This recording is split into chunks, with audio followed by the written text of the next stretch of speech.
Together, they promise to make America great again. I like Steve a lot. Donald Trump was the best candidate I think we had since Ronald Reagan. But as of tonight, their bromance is now bust.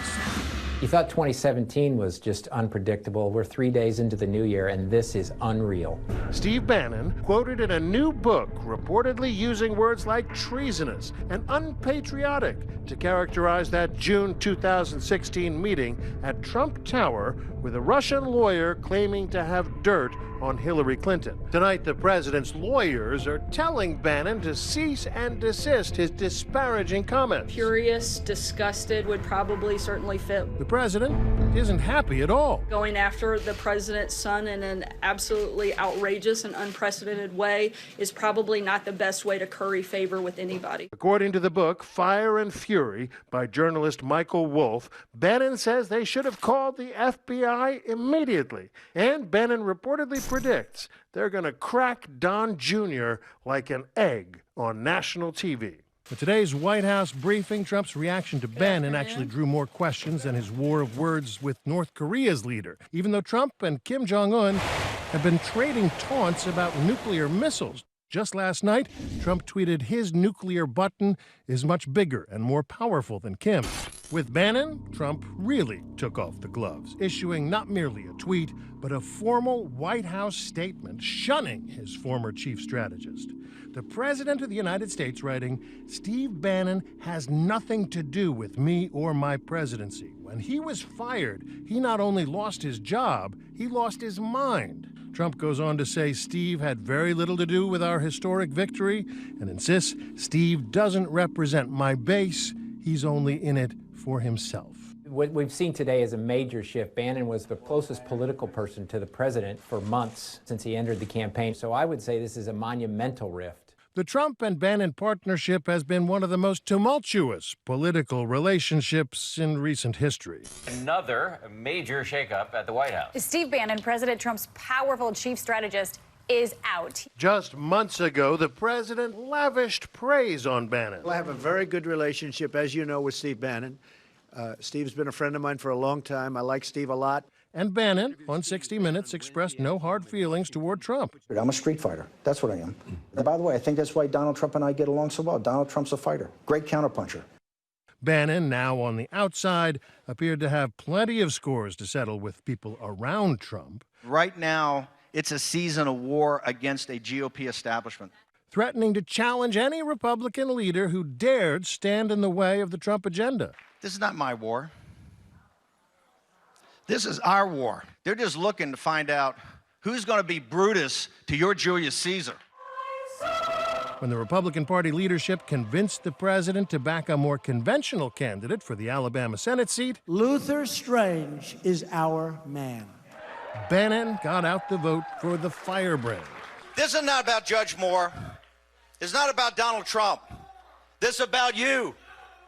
This is about you, 100%. Thank you.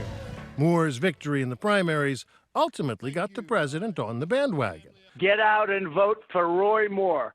But that political bet did not pay off. Even the president's endorsement was not enough to help Moore overcome allegations of sexual impropriety that tarnished his campaign. The result? Congratulations. Today, a Democrat was sworn in for an Alabama Senate seat for the first time in 25 years. Today's rift is not about Alabama. It's about issues that hit much closer to home for President Trump, specifically the Russia investigation, that famous Trump Tower meeting, and the president's own son. Don Jr. admits he regrets taking that meeting with the Russian lawyer. In retrospect, I probably would have done things a little differently. The president has backed his son up. I think from a practical standpoint, most people would have taken that meeting. It's called opposition research or even research into your opponent. The president insists he was not aware of the meeting at the time, but the new book, Fire and Fury, says Bannon is casting serious doubt on that claim. Quote, "The chance that Don Jr. didn't walk them up to his father's office on the 26th floor is zero." Is that opinion potentially significant to the special counsel's investigation? Mr. Mueller, are you investigating the president? Probably not. Steve Bannon apparently says this was a treasonous, unpatriotic meeting and that they should have called the FBI right away. Is that legally significant? There's a big difference between unpatriotic and treason. Treason is a legal term. And to commit treason, you really have to do some very bad stuff. But most importantly, it has to be during a time of war. Bannon was not in the room for that meeting. He joined the campaign months after that meeting. Sounds like he's entitled to his opinion, right? Yeah, he's entitled to his opinion, but it sounds like what he really means to say is, boy, was this dumb. This never should have happened. That's different than treason. Bannon is just one of more than 200 Trump insiders that journalist Michael Wolff says he spoke with for his new book, due to come out next week. Today's Bannon-Trump feud likely to be the appetizer, the first of several big bombshells. It seemed the White House learned about this book in real time today, and it took just minutes for them to go on the attack mode. They are dismissing the book as trashy tabloid fiction, but as much as aides here might want to now distance themselves from Steve Bannon, he was a principal architect of the Trump administration. This has to be a sting for them. ABC News has obtained an advance copy of the book. Among the other claims, that Trump didn't expect to win on election night. The book quotes Don Jr. saying his father looked as if he'd seen a ghost when he was finally told he had clinched it.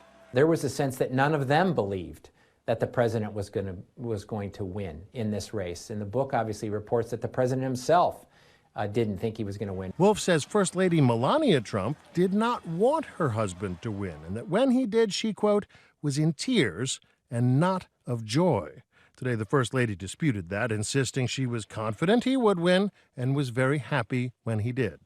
Wolff's book reports that Ivanka Trump entertains hopes of running for president someday herself, hoping to become America's first woman president. But Wolff also quotes Steve Bannon calling Ivanka dumb as a brick. We've always heard that in Donald Trump, there's rings of people surrounding him, and the closest ring is family, and that's obviously what Ivanka Trump and Jared Kushner represent. We've heard over the course of the last year, there's always been this rift between the family associates, the people in the family, and many of the outer rings. Wolff's book also paints a picture of a president who is isolated in the extreme, who, according to Wolff, goes to bed at 6:30 p.m. to eat cheeseburgers, make phone calls, and watch television. Late tonight, Bannon was on Sirius satellite radio, not denying what he's quoted as saying in the book, but not lashing out at the president either. The President of the United States is a great man. You know, I support him day in and day out. Tonight, the White House is calling the book trashy fiction, but it ended up leading the evening news. Steve Bannon turning on this White House, turning on the president's family. Furious and disgusted. President Trump ripping Steve Bannon tonight. And with advanced publicity like this, it's likely to be a bestseller. I'm David Wright for Nightline in New York. Hi, everyone. George Stephanopoulos here. Thanks for checking out the ABC News YouTube channel. If you'd like to get more videos, show highlights, and watch live event coverage, click on the right over here to subscribe to our channel. And don't forget to download the ABC News app for breaking news alerts. Thanks for watching.